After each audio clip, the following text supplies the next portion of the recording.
Que a graça e a paz de nosso Senhor e Salvador Jesus Cristo estejam com todos, não só hoje, mas para todo sempre. Eu sou a Kelly Cristina, sou professora da Escola Bíblica Dominical. Estou aqui para nós juntos aprendermos mais um pouco da Palavra de Deus através da Escola Bíblica. Eu congrego na Igreja Assembleia de Deus Madureira, Campos de Turvânia. Estou aqui para trazer mais um comentário sobre uma lição da Escola Bíblica. Para quem não frequenta ainda, eu aconselho que esteja frequentando, né? Todos os domingos de manhã. Procure uma igreja que tenha a Escola Bíblica. É a melhor escola do Brasil e do mundo, onde você vai aprender mais e mais sobre a Palavra de Deus. Ali você pode tirar as suas dúvidas e crescer um pouco mais no conhecimento da Palavra de Deus. Nós estamos no primeiro trimestre de 2024 e o Ministério Madureira trabalha com as revistas da editora Betel e o tema desse trimestre é Família, um projeto de Deus, moldando lares estruturados, saudáveis e estabelecendo um legado de valores segundo a Bíblia Sagrada. E hoje vou trazer um comentário de mais uma lição. É mais resumido, né? É um respaldo mesmo para nos prepararmos. Você que vai dar aula, né? Você que é professor, para te dar um preparo, para preparar quem vai estar ali. E também para a gente já ter um entendimento do que será essa lição, né? E os meus vídeos são muito simples, eu não tenho muita edição, não tenho filtro, né? Para filtrar barulhos. Então, é tudo muito simples, mas é com muito carinho, de coração. E estamos aqui para transmitir a palavra de Deus, né? É uma forma de evangelizar também, amém? E vamos lá, hoje eu trarei um comentário sobre a lição de número 4, que tem por título Vida Conjugal, Espelho do Relacionamento Cristo-Igreja. O texto áureo vai nos dizer: Vós, maridos, amai vossas mulheres, como também Cristo amou a igreja, e a si mesmo se entregou por ela. Efésios 5, 25. A verdade aplicada vai dizer: a igreja e a família são instituições estabelecidas pelo Senhor Deus, visando o desenvolvimento de seu plano para a humanidade. Os objetivos da lição são estes, sempre são 3, que são estes aqui, ó. Apresentar a simbologia da vida conjugal, falar sobre a criação das duas instituições e mostrar como levar a família a adorar a Deus.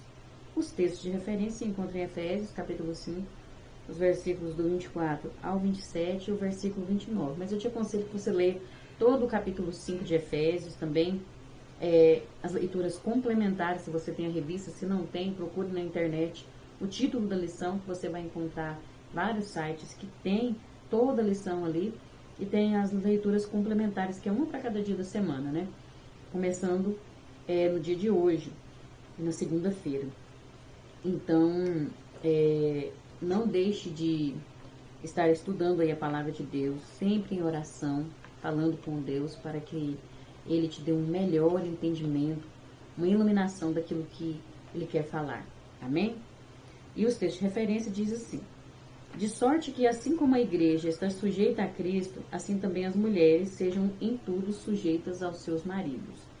Vós, maridos, amai vossas mulheres, como também Cristo amou a igreja, e a si mesmo se entregou por ela, para a santificar, purificando-a com a lavagem da água pela palavra, para apresentar a si mesmo igreja gloriosa, sem mácula, sem ruga, nem coisa semelhante, mas santa e irrepreensível. Porque nunca ninguém aborreceu a sua própria carne. Antes a alimenta e sustenta, como também o Senhor a igreja. Amém? Vamos orar agora neste momento. E o motivo sugerido aqui pela nossa revista, pela lição de hoje, é que nós oremos para que as famílias sejam mais atuantes na igreja local. Amém? Vamos estar orando? Senhor, meu Deus, eterno Pai, agora diante da Tua presença eu venho pedir que o Senhor esteja conosco neste momento, que o Senhor possa me capacitar, que o Senhor possa me ensinar, Senhor, segundo o Teu querer e a Tua vontade. Porque eu preciso crescer na graça e no conhecimento e quero que vidas também cresçam na graça e no conhecimento. Estou aqui, Senhor, como um vaso nas Tuas mãos. O Senhor sabe que de mim mesma não tenho nada de bom para oferecer. Mas o Senhor é o Deus Todo-Poderoso e todas as coisas pertencem a Ti. e o Senhor pode fazer o que quiser. Então, Senhor, eu venho pedir que o Senhor esteja transmitindo esta mensagem àqueles que precisam ouvir, aqueles que estão com o coração aberto, que o Senhor possa nos ajudar, em nome de Jesus. Que todas as famílias possam ser mais atuantes na igreja, possam se oferecer mais na tua obra, Deus, se disponibilizar mais para que o teu reino venha crescer, para servir mais, Senhor, a ti, não é aos homens, ó Deus, mas a ti, ao teu reino, para que o teu nome seja glorificado e mais vidas sejam salvas. Que o Senhor possa nos usar. Começa pela minha família, Senhor, e que o Senhor esteja conosco, nos dando vitória. Abençoe cada um que está aqui me acompanhando. Que o Senhor nos dê o entendimento, nos dê o discernimento conforme o teu querer e a tua vontade. E que o Senhor esteja dando vitória para cada um agora, neste momento. Porque eu te peço e te agradeço, não só hoje, mas para todo sempre. Amém. A introdução vai nos dizer: considerando que a família é onde tudo começa, trataremos na presente lição da relevância, ou seja, importância, né? De estarmos atentos ao modelo de relacionamento que encontramos na palavra de Deus para marido e mulher, e a parceria que deve ser cultivada entre família e igreja, visando o bom desenvolvimento de ambos. Então, começa dentro de casa, com o casal, né? O exemplo de Cristo da igreja sendo praticado, e então vai aumentando ali, a família vai sendo abençoada, e assim também a igreja, que nós vamos ver ao longo dessa lição. No tópico 1, o simbolismo da vida conjugal. Tomando como exemplo o mistério de Cristo e a igreja, fica mais fácil compreender o propósito da família, que nasce com o casamento e se firma numa união conjugal, onde precisam destacar o amor e o respeito, assim como Cristo tem pela sua igreja. Esse exemplo de Cristo, de como Cristo trata a sua igreja, deve servir de parâmetro aos cônjuges. Então, deve servir de exemplo. Quando você entende o mistério do relacionamento de Cristo com a igreja, então você compreende como deve ser o seu relacionamento, como deve ser o relacionamento do marido e da mulher, né? Onde deve prevalecer o amor e o respeito. Sem amor e respeito não existe relacionamento que prevaleça, não existe relacionamento abençoado. Então deve ser destacado ali o amor e o respeito, assim como Cristo tem pela sua igreja e como a igreja tem por Cristo, né? E aí nós vamos ver aqui, 1.1, o modelo está posto para ser seguido. Está aí para nós seguirmos, né? O apóstolo Paulo aponta o relacionamento de Cristo e a igreja como modelo para a união marido e esposa. Este modelo tem por base Cristo sendo o cabeça e a igreja sendo o seu corpo. Na comparação, é o reflexo um do outro, ou seja, Cristo e a igreja devem refletir, né, no esposo e na esposa, né, em marido e mulher. É reflexo um do outro. E o marido e a mulher, o relacionamento dos dois, devem refletir Cristo e a igreja. Tá entendendo? Então, um é reflexo do outro. Então, para as pessoas olharem e ver Cristo o relacionamento de Cristo e a igreja no meu casamento, eu tenho que refletir isso, né? E aí, esse casamento não só reflete a socialização do homem e da mulher, nem só uma união social e solene. Não é só algo ali de uma festa bonita, não é só, né? Às vezes até chora ali, emociona, né? Tanto que é bonito um casamento, todo aquele momento ali. Não é só isso, mas é algo muito mais profundo, mais além, né? Onde ali nós precisamos ver Cristo e a igreja. Isso aqui é no sentido espiritual. Se a pessoa estiver olhando com os olhos carnais, não entende. E se a pessoa não estiver andando em espírito, nem o seu casamento não é abençoado, porque não dá certo, né? Não vai conseguir praticar fruto do Espírito. E aí nós vamos ver aqui que o ideal de Deus para todos os casamentos é o ideal, mas o ideal de Deus para todos os casamentos com uma relação muito próxima da noiva de Cristo, que é a igreja, e o próprio Cristo, que é o noivo. Então esse é o ideal que Deus tem para o casal, né? O homem e a mulher, né? O exemplo de Cristo e a igreja. Este é um modelo celestial e espiritual que Cristo exemplifica para os cônjuges. E nós precisamos seguir este exemplo para que o nosso casamento seja abençoado por Deus. Como Cristo é o cabeça da igreja e o marido é o cabeça da mulher. Toda sociedade precisa de um dirigente, de um líder, alguém que responda pela instituição. O esposo, ele é o líder da família, ele é o líder, ele é o cabeça, como Cristo é o cabeça da igreja. O corpo sem a cabeça não funciona. Um precisa do outro. E se você também arrancar o corpo, a cabeça não vai movimentar, né? Ela pode até direcionar, mas não vai movimentar. Então veja, olha a importância de cada um. Olha a importância da igreja. A igreja, né? A igreja é o corpo, a igreja é que conduz, é que vai, né? Que toma frente ali, porque está sendo direcionada por Cristo, né? E da mesma forma é no casamento. A esposa complementa o esposo e ele complementa. Um precisa do outro, não pode separar, não pode arrancar, né? Porque um precisa do outro, mas entendendo que cada um tem o seu papel. A esposa, ela é ali como se diz, aquela que influencia, aquela que ajuda o seu esposo. Eu não vou aprofundar muito aqui, porque tem mais coisa aqui para aprofundar. Mas tem que ter esse entendimento que o esposo, ele é o líder. E nós estamos vendo como o inimigo tem destruído essa imagem da liderança do esposo. E muitos têm recuado. Muitos homens estão se recuando nesse sentido. E as esposas, em vez de incentivar, ficam aproveitando, sei lá, parece que está tendo uma confusão. E a gente sabe que por trás disso está o Satanás, que tem tentado destruir a imagem e a semelhança de Deus no ser humano.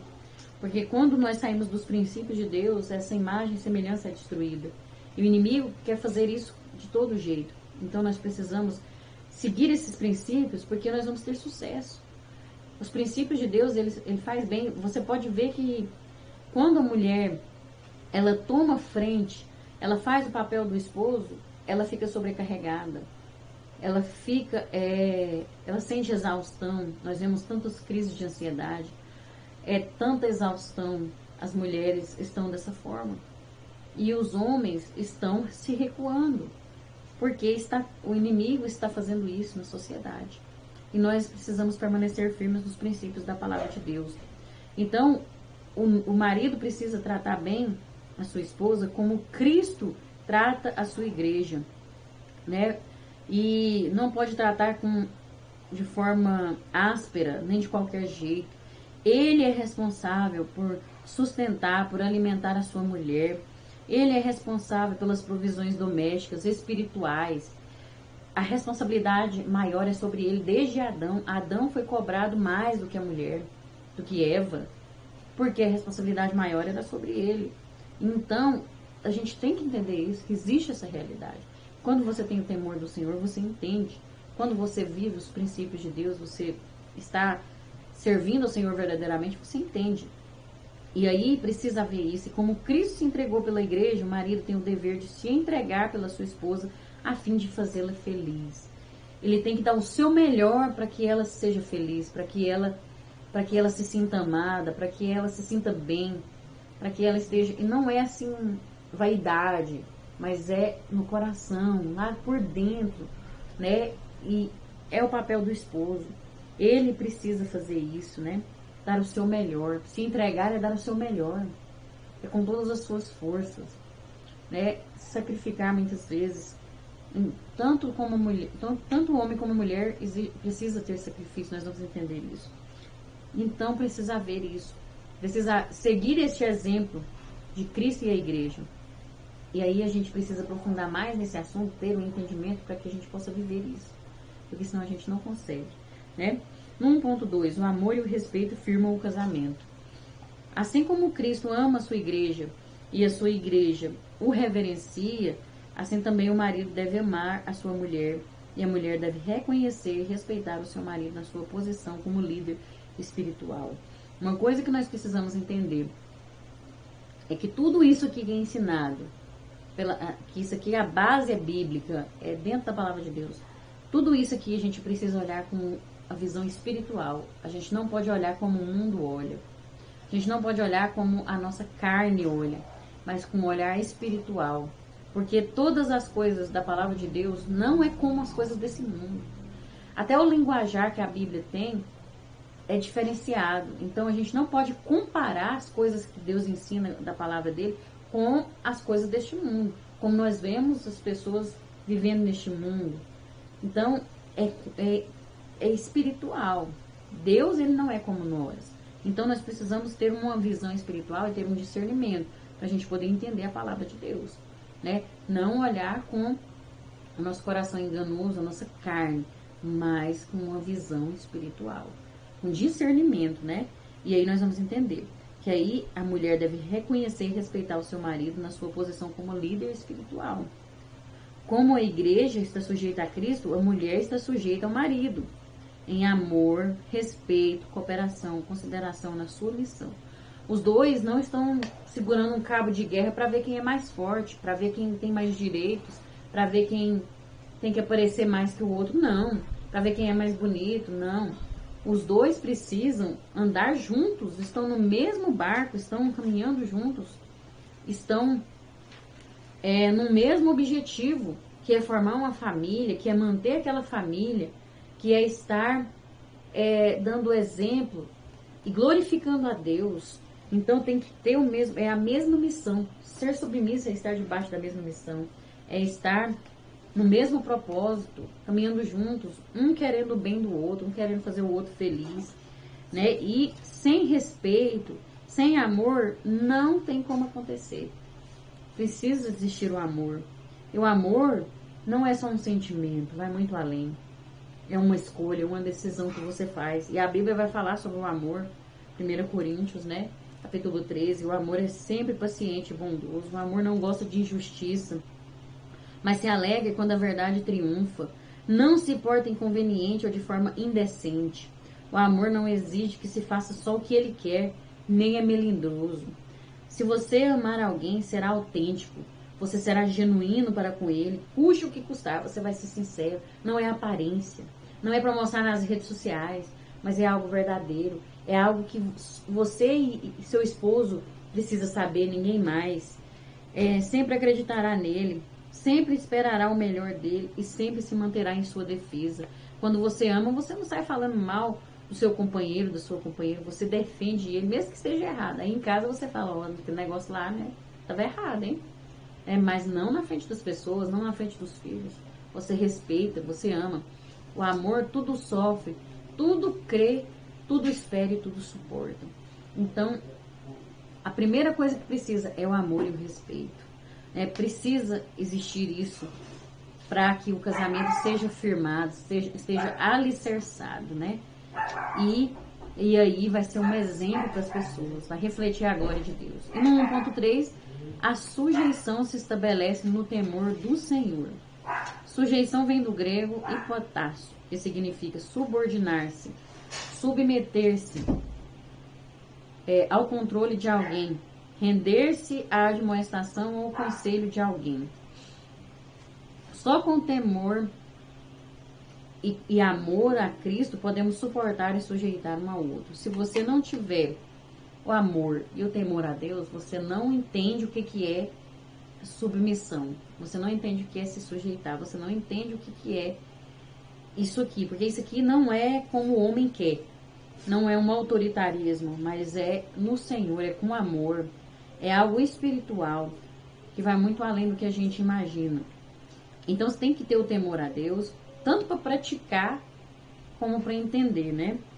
E aí, com a submissão vertical, se você é submisso ao Senhor, se você é submisso à vontade de Deus, então fica muito mais fácil de ter a submissão horizontal, que é com o seu companheiro, com o seu cônjuge, né? E aqui vai falar, sejam humildes e amáveis, sejam pacientes, maridos e mulheres, uns com os outros, tendo tolerância pelas faltas, aturando as deficiências, aceitando os limites, compreendendo a intelectualidade de cada um, compreendendo as diferenças. Cada um é de um jeito, cada um tem suas limitações, cada um tem seus defeitos e suas qualidades. E a gente precisa suportar uns aos outros em amor. Porque Deus, ele nos suporta. né? Tanto que a gente é falho, tanto que a gente tem limitações, tanto que a gente é chato, tem hora, e Deus ele não suporta a gente. Então, aí nós temos que suportar um ao outro. Em amor, né? Quando tem amor, suporta. Aceita os limites, respeita o limite do outro. Então, precisa disso. E tudo isso é a sujeição que faz, é a humildade, é a paciência, o amor que faz isso. E precisa praticar, viver isso. A sujeição só funciona no vínculo da paz que une marido e mulher. Quando você aceita esta proposta, você está cumprindo o papel de Cristo com a igreja. E aí você está alinhado ao propósito de Deus. Você está de acordo com a vontade de Deus. Se Cristo manifestou o seu sacrifício pela sua igreja, todo o sacrifício para nos mantermos unidos no casamento vale a pena. Tudo que tem valor paga-se um preço. Precisamos entender que ninguém vive só de vitórias. Mesmo assim, para a vitória tem uma cruz, um sacrifício. Mas a vitória é nossa em nome de Jesus. Ele nos garante isso. E grande é esse mistério revelado sobre Cristo e a igreja. Então, tem sacrifício. A gente tem que renunciar a muita coisa, muitas vezes. Renunciar ao nosso eu, renunciar a nossa carne, para que o nosso casamento tenha sucesso. E vai valer a pena, pode ter certeza. Eu tenho muitos testemunhos, se eu fosse contar aqui, do que Deus já fez na minha vida, mas eu tive que renunciar. Eu ainda tenho muita coisa para me aprender, para mim lutar ainda. E eu sei que vai valer a pena. Vamos lutar até o fim pelo nosso casamento e praticar tudo isso que o Senhor tem nos ensinado, porque vale a pena. Que Deus possa te abençoar. Amém? No tópico 2, nós vamos ver a criação das duas instituições. São duas instituições criadas no intuito de uma abençoar a outra. A família foi criada ainda no Jardim do Éden, por Deus. E a igreja foi criada por Jesus, muito propriamente na conversa do Senhor Jesus com Pedro em Mateus 16:18, na qual Jesus disse que edificaria sua igreja e as portas do inferno não prevaleceriam contra ela. Em Atos 2, depois do dia de Pentecostes, vimos o avanço desta igreja poderosa. A verdade é que este projeto da família e da igreja já foi fundado antes mesmo da fundação do mundo, né? Já foi projetado. Mas então veio a entrar em ação a família no jardim, e a igreja, a partir desses momentos aqui, né? Onde Cristo, então, ali anuncia sobre esse fundamento, sobre como seria edificada essa igreja. E também vemos aí depois, no dia de Pentecostes, a confirmação. Então, o preparo desse povo para que a igreja crescesse. E a igreja cresceu muito mesmo, né? E as portas do inferno não prevaleceram e não prevalecerão contra essas instituições, nem contra a igreja, nem contra a família. Porque o projeto de Deus, os planos de Deus não podem ser frustrados. Então, vale a pena a gente lutar, tanto pela igreja como pela família, né? E aí nós vamos aprender um pouco mais sobre essas duas instituições. 2.1. A relação entre família e igreja. Deve haver uma íntima relação entre família e igreja. A igreja é composta de famílias que se reúnem e a igreja precisa de programações que envolvam toda a família. Sem família não tem igreja, né? Porque a igreja é composta de várias famílias. Então, primeiro, tanto que Deus criou primeiro a família, né? Então, precisa haver. E a igreja precisa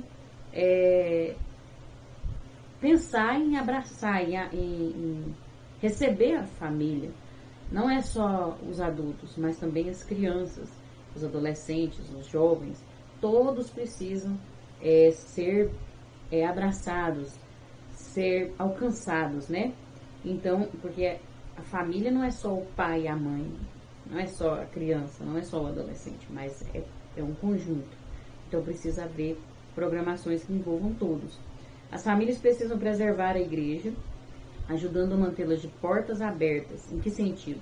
Financeiramente, né?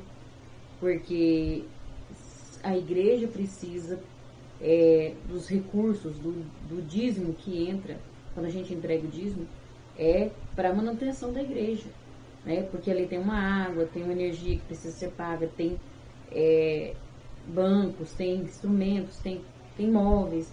Então, e a igreja não recebe ajuda de governo, não recebe não entra outro dinheiro a não ser aquilo que a gente entrega. Então, é nós que mantemos a igreja funcionando. É claro que primeiramente está Deus com o controle de tudo, mas nós precisamos entender isso e fazer isso com amor, com dedicação e com alegria, né? E orando sempre. Também a forma de ajudar a igreja a ficar de portas abertas é ajudando no trabalho, né? Ou seja, não é só ajudando quando eu posso, só quando eu quero, do jeito que eu quero, mas é trabalhando. Nós somos trabalhadores. A seara é grande, poucos são ceifeiros. Então vamos nos dispor, vamos nos ajudar, vamos colocar a mão na massa, né? Que não seja para ganhar cargo, que não seja para mérito próprio, que não seja para aparecer, para ser bajulado, mas que seja por amor à obra de Deus. Porque a obra é dele, né? E ele vê as intenções do coração. Então nós precisamos trabalhar, colocar a mão na obra, lançar a mão com amor, com sinceridade, com dedicação, né? Outra forma também é contribuindo para que ela não perca a sua identidade, preservando os valores cristãos. Qual que é o testemunho que eu estou dando lá fora como mulher de Deus? Qual que é o testemunho que você, como homem de Deus, está dando lá fora? E os seus filhos, como família, né? A família tem essa responsabilidade de testemunhar, de preservar os valores, de seguir os princípios que são ensinados na igreja, para que a igreja receba bom testemunho, né? Então precisa haver isso, né? Preservação dos valores cristãos. Deve haver uma reciprocidade entre a família, em a família preservar a igreja e a igreja preservar a família. O papel preponderante das duas é fazer discípulos e ser exemplo para o mundo, tanto da família como da igreja, é o mesmo papel, né? Só que tem algumas coisinhas diferentes, né? Mas o principal, fazer discípulos, ser exemplo para o mundo. Quando uma das duas não cumpre o seu papel ou traz escândalos, os prejuízos são incalculáveis. São prejuízos terríveis, né? Então, é preciso cumprir o seu papel. A igreja precisa cumprir o seu papel. Cada um de nós faz parte da igreja. Então, nós precisamos cumprir o nosso papel como igreja e também como família. Dentro da nossa família, ensinando os nossos filhos, dando exemplo, né? Influenciando o esposo liderando a família e dando exemplo, né? E assim, fazendo a diferença. Agora, quando traz escândalo, aí, pelo amor de Deus, traz prejuízo, traz vergonha, né? E aí, quantas vezes a gente ouve comentários, né, que deixa a gente triste? Às vezes não é nem com a gente, é com outra pessoa, né, que é da igreja, e a gente fica com vergonha, a gente fica sem graça, e é complicado, né? Então, é preciso haver uma obediência, é preciso haver respeito pelas coisas de Deus, pela palavra de Deus, pelos ensinos, né? Fazer a diferença, cumprir o nosso papel como igreja mesmo, verdadeiramente, né? E vamos, em nome de Jesus, ter uma boa relação, né? Entre família e igreja. Família indo à igreja, fazendo o seu papel para com a igreja, e a igreja fazendo o seu papel para com a família, que nós vamos ver melhor aqui. 2.2, a igreja como defensora da família. A igreja tem um carinho todo especial pelas famílias, pois as famílias, estando fortes, por sua vez, as igrejas também estarão fortes. Se a família está bem, se a família está bem estruturada, a igreja também vai estar estruturada. A igreja vai crescer, a igreja vai desenvolver. E eu não falo crescimento de um monte de pessoas ali dentro da igreja, mas eu falo um crescimento espiritual. Porque não adianta a igreja estar cheia de gente vazia, né? Então, é nesse sentido. A igreja vai estar forte, a igreja vai estar estruturada, se as famílias estiverem estruturadas. Por isso é importante investir nas famílias. Desde a infância, desde o ministério infantil até, né, a melhor idade, até a pessoa idosa, né? Tem que ter investimento, tem que ter trabalhos voltados, palestras, né? Estudos bíblicos voltados para cada idade, tem que ser trabalhado, né? E é importante. São muitos os desafios da igreja para manter a família estruturada e a família tradicional. E como estamos tendo desafios, né? Muitos mesmos. Um dos ministérios da igreja mais solicitados hoje em dia é para a preservação da família e o cumprimento de seus significativos propósitos e objetivos. Os ataques vêm de todos os lados para desconstruir os valores cristãos. Nós estamos vendo aí como tem ataques, né? Como estamos sendo atacados. É muito difícil, mas nós precisamos permanecer firmes, né? Estamos assistindo uma aberração e uma afronta aos princípios da palavra de Deus, ferindo a lei divina da natureza humana. Quantas afrontas, quanta falta de respeito. São ataques no sentido de desrespeitar mesmo, assim, de não terríveis, onde a gente não afronta as pessoas, a gente não desrespeita, a gente procura valorizar o ser humano, mas nós somos desvalorizados, nós somos afrontados, nós somos perseguidos de uma forma tão terrível que a gente fica até sem entender. Mas isso faz parte da palavra de Deus. E nós precisamos continuar firmes, né? Lutando pela família que Deus criou, pela família tradicional. A igreja defende a família porque ela está de posse das leis de Deus, as sagradas escrituras, por meio dos sacerdotes, pastores e ensinadores que manejam bem a palavra da verdade. Por isso, a igreja deve sempre procurar homens fiéis, idôneos, para ensinarem a outros. A igreja é agraciada com uma família forte e ordeira. Então, nós precisamos, a igreja tem o papel de defender a família que Deus criou, a família cristã. Não de afrontar, não de destruir a família, mas de fortalecer essa família, de incentivar essa família, de defender. E quando a gente enquanto lá no mundo está ensinando valores contrários à palavra de Deus, nós precisamos ensinar aqui dentro da igreja, nós precisamos ensinar na nossa casa os valores da palavra de Deus, né? Não vamos ficar brigando com o povo lá fora, com o mundo lá fora, não compensa, porque o mundo jaz do maligno, mas vamos pregar a palavra de Deus, continuar falando o evangelho, sem ficar com discussões vãs, né, que não vão edificar, mas vamos fazer aquilo que vai edificar e defender a família. Eu faço assim, se vier até mim me questionar alguma coisa, eu vou defender. Eu vou defender aquilo que a palavra de Deus tem me ensinado.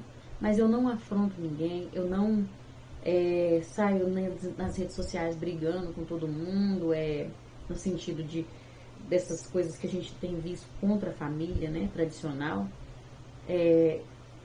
Cada um, né, lá no mundo, lá fora, segue seus princípios, mas que respeite a nossa opinião, porque nós temos a nossa opinião.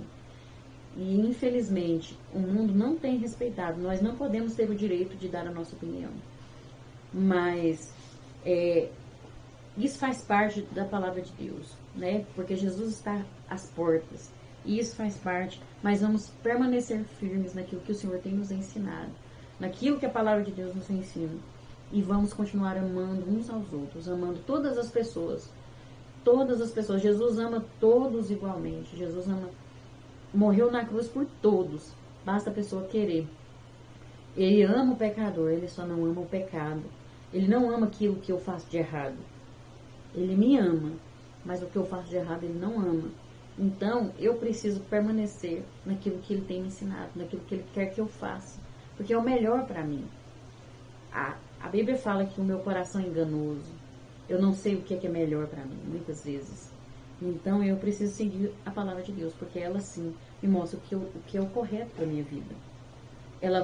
A palavra de Deus, o que Deus ensina sobre a família, sobre tudo, vai me mostrar, vai me levar a saber quem realmente eu sou. Então, vale a pena, né? Obedecer a palavra de Deus e defender a família. E no 2.3, a família como promotora da igreja. A participação na igreja faz parte da base espiritual do lar. A família é onde tudo começa. Começa na família. A família veio antes da igreja. Então, a família precisa ser valorizada. Primeiro é a sua família, depois é a igreja. Lembre disso. As famílias precisam dar o respaldo que a igreja precisa. Uma igreja não pode ser forte, viva e santa com famílias fracas na fé. A relevância, ou seja, a importância da família em ensinar aos filhos, desde cedo, a ter bons hábitos e andar no caminho do Senhor. Então, veja que importância, né? É importante, aqui está falando que é importante a família ensinar. A igreja, ela vai complementar aquilo que você tem ensinado na sua casa. A responsabilidade maior é sua. É como mãe, como pai, como esposo, como esposa. A responsabilidade é maior. A igreja vai complementar, né, com os ensinos da palavra de Deus, com a comunhão, com a união e tal, né? Aquilo que a gente vê lá na igreja. Então, é só um respaldo, é só um complemento. Não é responsabilidade da igreja educar seus filhos. Não é. A responsabilidade é sua. A responsabilidade é nossa. Então, a igreja vai complementar. Então, tem muita gente aí que está terceirizando, achando que a escola é responsável, que a igreja é responsável, que as tias do Ministério Infantil são responsáveis, dos departamentos, e não é. É você, pai e mãe, que é responsável pela educação dos seus filhos. É você, esposo, que é responsável pela sua esposa. É você, esposa, que é responsável pelo seu lar, precisa ser submisso ao seu esposo, precisa amar a ele, respeitar, e o esposo amar a sua esposa. Então, cada um tem o seu papel, a sua função. E a igreja vai promover, vai complementar aquilo que a palavra de Deus tem nos ensinado, né? Vai dar um respaldo. Então, começa na família. As famílias devem estar comprometidas e serem participantes das atividades da igreja. Quando a família sente prazer em estar na igreja, Deus usa a igreja para fazer da família um lugar agradável. Quando você cuida das coisas de Deus, Deus cuida da sua família. Então, se você está cuidando da sua família, colocando ela em primeiro lugar, né, cuidando bem, né, ensinando seus filhos, e aí você vai fazer a obra de Deus, então Deus abençoa a sua família. Deus ele cuida de tudo, né? Então a gente precisa entender qual que é a nossa função, qual que é o nosso papel, qual que é a nossa responsabilidade. Por exemplo, eu não posso enviar minhas filhas lá para a escola bíblica dominical, né? Só isso, não vou enviar. Passa aqui, tia, leva elas. Eu tenho que ir junto, eu tenho que pegar na mão delas e mostrar o caminho, ir com elas, porque senão elas não vão aprender, né? Então, eu preciso ir, eu preciso servir de exemplo no interesse em aprender com a palavra de Deus, acompanhar no desenvolvimento dos caminhos do Senhor. E não é só lá na igreja, eu preciso ler a palavra de Deus, eu preciso ensinar a palavra de Deus em casa, os princípios, moldar o caráter das minhas filhas com a palavra de Deus. Então são muitas responsabilidades, mas é nós que promovemos uma igreja abençoada. Com a nossa família sendo abençoada, a igreja será abençoada. Se nós ensinarmos os princípios aqui dentro de casa, lá na igreja vai ser refletido de forma maravilhosa.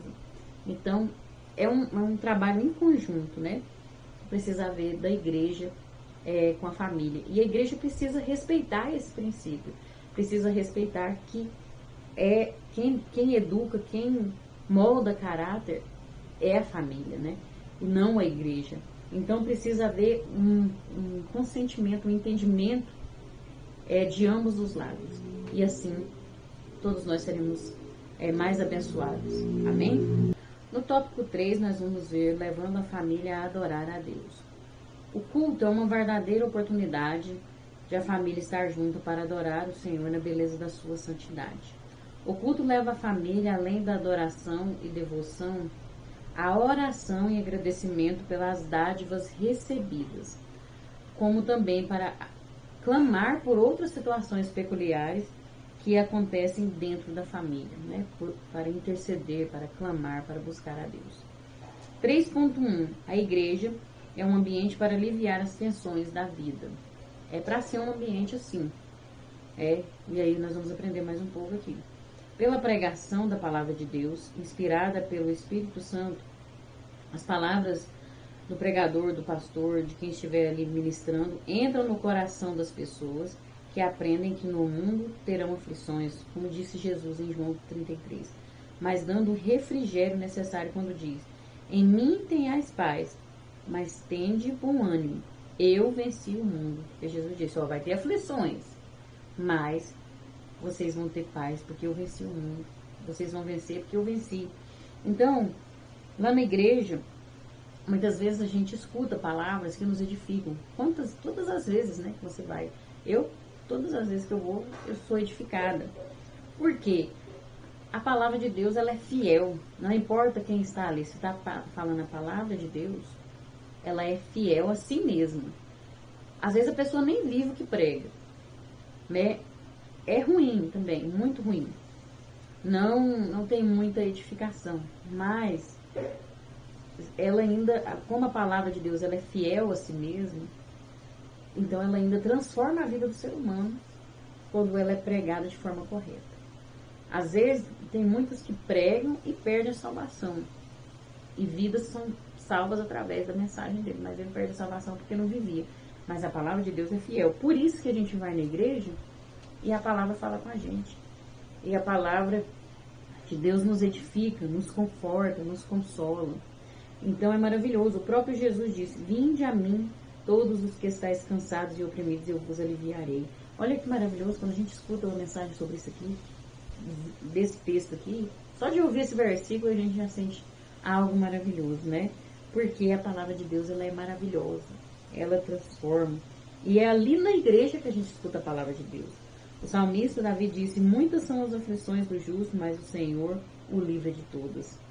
Ainda no Salmo 34, 7, o salmista mais uma vez diz: o anjo do Senhor acampa-se ao redor dos que o temem e os livra. Quantas vezes a gente vai para a igreja triste, a gente vai angustiado, a gente vai amargurado, cansado, emocionalmente abalados, né? A esperança acabando, a fé praticamente nada. E aí quando a gente escuta um hino, quando a gente escuta um testemunho, uma palavra ministrada, né, ao nosso coração, vem o Espírito Santo e opera em nossas vidas, e nos revigora, nos fortalece, né, e traz aquele alívio para nossa alma. Isso é maravilhoso. É a palavra de Deus que faz isso. É a palavra de Deus que transforma. É a palavra de Deus que muda a nossa história. Então é maravilhoso, né? E aí nós saímos lá da igreja renovados. E é maravilhoso. Mas para isso a gente precisa estar atento, chegar lá na igreja e ouvir. E tentar esquecer os problemas, as situações. E olhar somente para Jesus e adorar a Ele. Em espírito e em verdade, aí você vai ver o que Deus vai fazer na sua vida. Vale a pena. E aí eu sempre falo, quando eu estou assim, naquele momento difícil, que não dá vontade nem de ir na igreja, que tá difícil mesmo, eu lembro daquele versículo: para onde eu irei se só o Senhor tem palavra de vida eterna? Então eu vou para a igreja.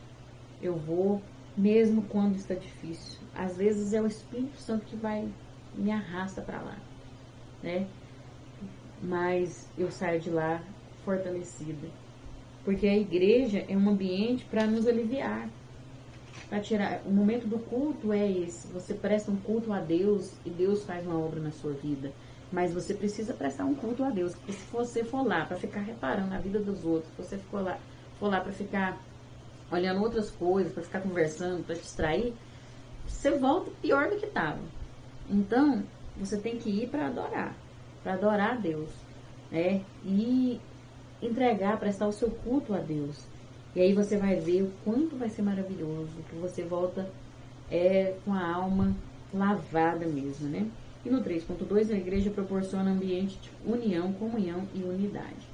A Bíblia Sagrada chama a atenção de todos que frequentam a igreja, em especial as famílias, para que vivam em união. Os membros da família precisam viver em comunhão no partir do pão, quer dizer, né?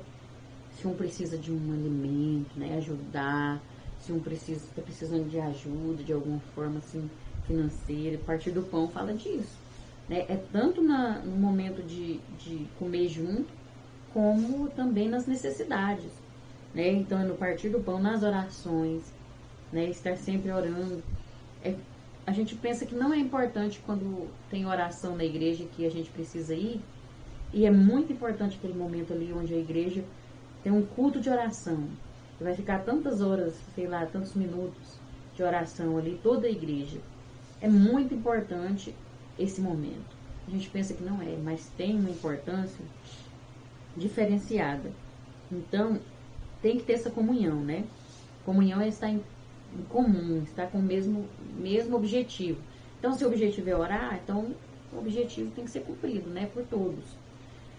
Nas doutrinas dos apóstolos, quer dizer, nos ensinos da palavra de Deus, né? Obedecer, seguir os princípios, isso fala das doutrinas.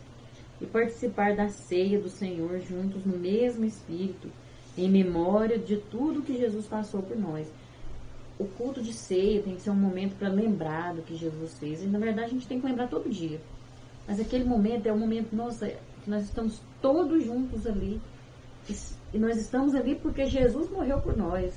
Porque Ele se sacrificou, se entregou.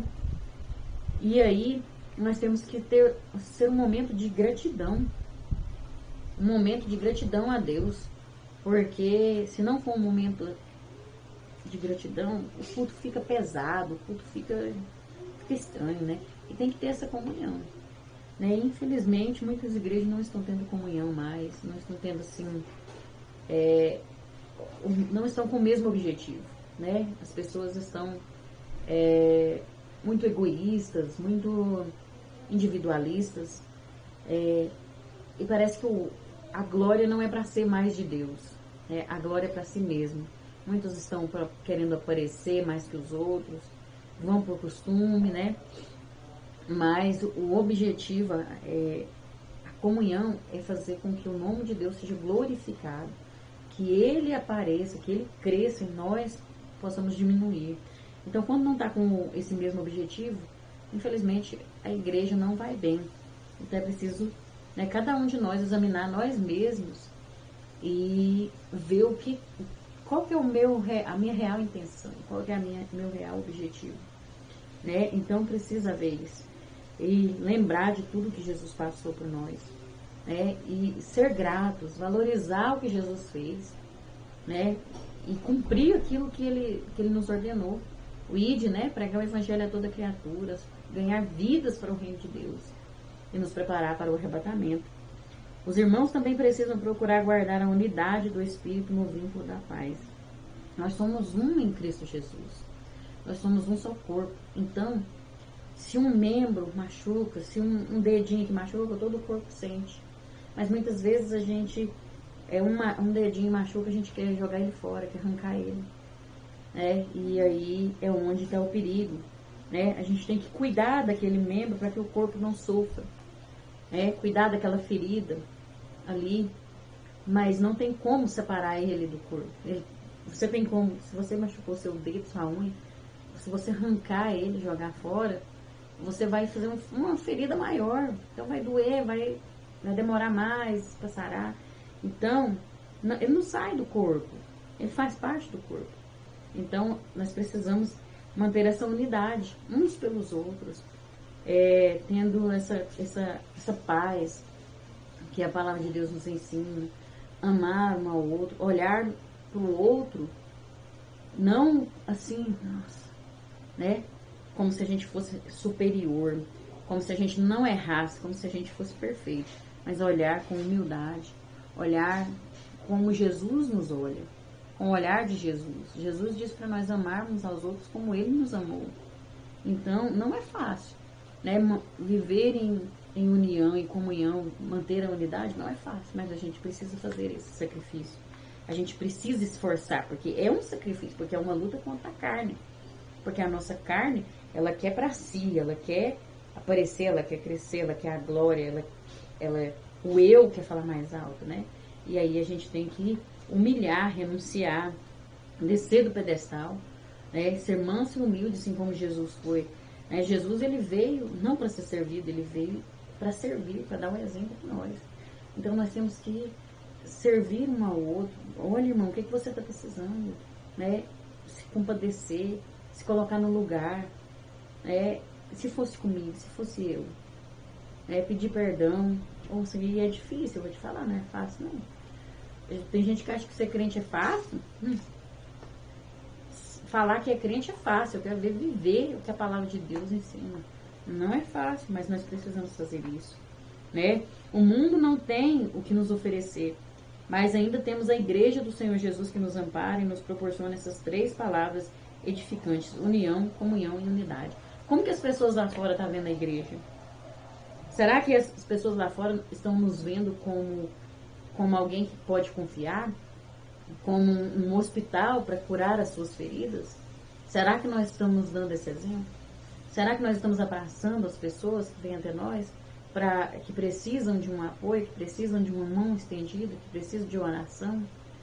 Será que nós estamos proporcionando esse ambiente para as pessoas? Nós precisamos refletir que nós somos igreja. Nós precisamos transmitir o amor de Deus para as pessoas, principalmente para as pessoas lá fora. E começa dentro da nossa casa, porque nós estamos falando de família. Começa aqui dentro de casa. Como eu estou sendo igreja? Como eu estou sendo, refletindo o caráter de Cristo?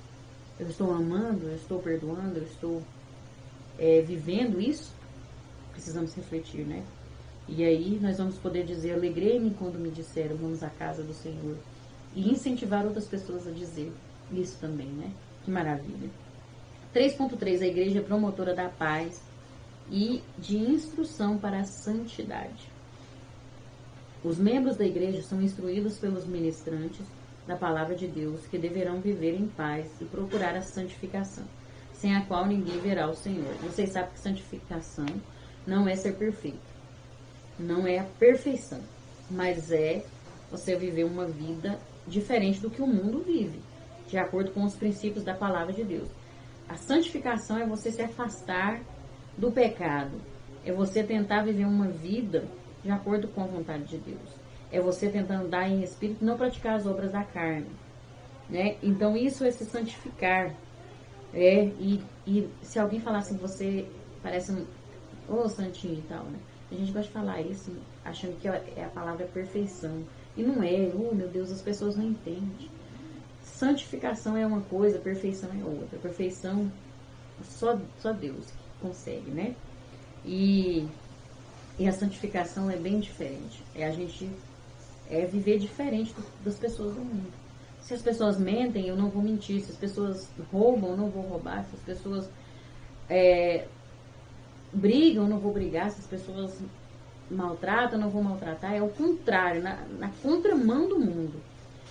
De acordo com a palavra de Deus. Isso é santificação. E sem isso não tem como ver o Senhor. Ninguém vai entrar no céu sem se santificar. E não é Deus que nos santifica, é nós, porque nós que temos que afastar do caminho do mal. Então, a palavra de Deus lá na igreja é ensinada, no sentido de nos ajudar nessa santificação. É o que está falando aqui. Um dos nomes de Jesus é Príncipe da Paz. Precisamos ter paz nele. Devemos ser pacificadores, porque só dessa forma seremos chamados de filhos de Deus. Pacificador, nós precisamos praticar isso. No meio de uma confusão, nós precisamos trazer a paz. Nós, em vez de incentivar, de botar mais lenha na fogueira, a gente precisa jogar água no fogo para acabar com aquela fogueira, para não ter mais destruição. E uma das coisas que causam tanto incêndio é a nossa língua. Porque misericórdia, outra complicada. A gente precisa vigiar. Uma das formas de ser pacificador é vigiar. Às vezes a fofoca chega até você, então pare em você. Não deixe seguir em frente. Se você vê que não vai edificar, não fale. Se você vê que aquele irmão está falando mal de fulano e ciclano, irmão, é complicado, vamos orar. Vamos orar e Deus vai fazer a obra. Mas olha, eu sei que tá difícil, mas Deus tem uma obra para fazer, vamos orar. Mas essa pessoa só tem defeito? Não, tem qualidades, vamos observar as qualidades, vamos orar por essa pessoa. E lembrar, sempre eu estou tentando lembrar as pessoas de que a nossa luta não é contra a carne, não é contra as pessoas, mas é contra as potestades e os principados. Então, por isso, a gente precisa ser pacificador. A gente precisa ter paz e transmitir a paz, né? Onde tem guerra, transmitir a paz, chegar com a paz, né? Nós temos essa responsabilidade. E aí nós vamos ser chamados de filhos de Deus, né? Devemos ser santos porque o Senhor é santo. E quem aceita o chamado daquele que é santo, precisa também ser santo em toda maneira de viver. Ou seja, se santificar. Ser santo é se santificar, não é ser perfeito. Não é perfeição, como eu já disse aqui. É andar na contramão do mundo, é fazer a diferença. Viver, mesmo que as pessoas te chamem de quadrado, te chamem de antiquado, que as pessoas se levantem contra você, mas continue lutando pela verdade, pela palavra de Deus, continue vivendo uma vida de retidão, uma vida diferente das pessoas. Não faça, você não é todo mundo, né? E eu não sou todo mundo, não sou desse mundo, então não vou fazer o que os outros fazem, eu quero ser diferente, eu preciso disso. Para me alcançar a salvação, eu preciso fazer a diferença. Então, isso é ser santo em toda maneira de viver. Jesus chama também atenção para que sejamos perfeitos, como é perfeito o nosso Pai que está nos céus. O que quer dizer isso? Não é a perfeição que o mundo prega, não é a perfeição que o mundo expõe, mas é a perfeição de ter uma vida reta, uma vida justa, ser justo, ser sincero, ser verdadeiro, ser humilde. Tudo que Jesus praticou, que ele fala aqui, ó. Como é perfeito o nosso Pai que está nos céus. Jesus disse que era para nós seguir o exemplo dele, porque ele seguiu o que Deus ensinou, o que o Pai ensinou. Então, se nós seguirmos os passos de Jesus, nós vamos ser perfeitos como é perfeito o nosso Pai. É só seguir o exemplo de Jesus. Ser uma pessoa de retidão, uma pessoa humilde, uma pessoa mansa, uma pessoa que luta contra a injustiça, uma pessoa que prega a verdade, uma pessoa que vive a verdade, uma pessoa que não é hipócrita, uma pessoa sincera. E mais coisas, tem uma pessoa que ama, é só seguir o que Jesus, como Jesus, o caráter de Cristo, né? E você vai alcançar isso. Por isso é importante que toda a família esteja reunida e envolvida na igreja, porque a igreja promove isso. A igreja é responsável por promover essa paz. A igreja é responsável por instruir para a santidade, por ensinar o caminho que devemos andar. A igreja que promotora do ensino espiritual. Então é nossa responsabilidade dar esse exemplo. Sermos essas pessoas, porque as pessoas lá no mundo estão nos olhando. Nós somos como uma carta lida, nós somos exemplo. Nós temos que, então, refletir o caráter de Cristo. As pessoas estão nos observando. E aí, quando elas veem em nós algo diferente, que nós estamos promovendo isso, elas sentem o desejo de servir também a esse Deus. Então, nós precisamos refletir isso. A igreja precisa ser isso aqui que está sendo ensinado. Amém? Que possamos viver em nome de Jesus, e ter sempre como fundamento o Evangelho de Jesus para nossas vidas, na nossa igreja, em tudo que nós fizermos. Amém? E a conclusão vai nos dizer: no enfrentamento dos vários conceitos contrários aos valores e princípios bíblicos que têm surgido, é relevante que cada lar e igreja local sejam ativas e produtivas agências para disseminar, promover, solidificar e ajudar o povo de Deus a não se render à cultura mundana contrária ao estabelecido pelo Senhor Deus, Criador da família e da igreja. Que possamos viver isso, em nome de Jesus. Amém? E até a próxima, se Deus assim nos permitir, se Jesus não tiver voltado, porque Ele em breve voltará. Amém? Fiquem na paz. Deus abençoe. Antes eu quero agradecer aqui vocês que estão aí assistindo esse vídeo, vocês que curtiram, compartilharam, vocês que estão em oração por mim, continue orando por este trabalho. Você que está aí assistindo até o final, que Deus te abençoe. Você que se inscreveu neste canal, que Deus te recompense e dê uma bênção especial para a sua vida em nome de Jesus. Amém? Um grande abraço, fiquem na paz e até a próxima, se Deus assim nos permitir. Fiquem com Deus.